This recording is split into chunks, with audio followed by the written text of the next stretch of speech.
about greatest common factor. And what a factor is, it's a number that if you multiplied it by something else, it would equal a particular number. You say, like, this is the factor of blank. So, like, a factor of 30. 5 is a factor of 30 because 5 times 6 is 30. That means 6 is also a factor. When we talk about greatest common factor, it is basically the biggest number that is a factor of 2 or more numbers. You can also think of it like it's the biggest number that can divide evenly with no remainder. When we try to find greatest common factor, sometimes you can just look at things and you know it. Like the greatest common factor of 2 and 4 is 2. Because that's the biggest number that can divide evenly into both. And yes, one of the numbers can be the greatest common factor. However, sometimes we cannot just see it.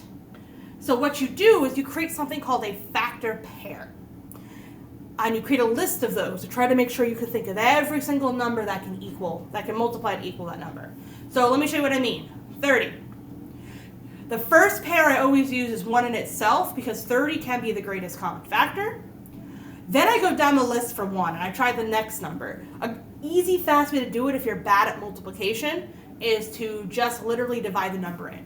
So like for instance, 30 divided by 2 is 15.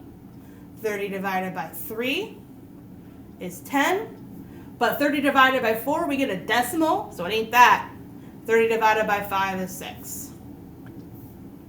Then we do 75. So 1 and 75 is my first one. 2 gives me a decimal. 3 gives me 25. 4 gives me a decimal. 5 gives me 15. And if I go down, how do you know when to stop?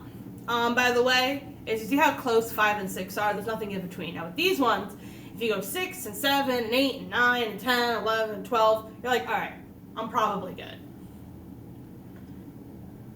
Next one, 135.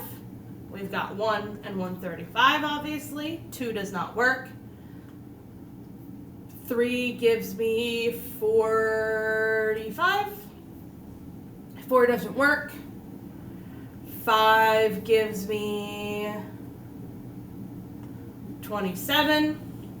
6 gives me a decimal when I try it. 7 gives me a decimal.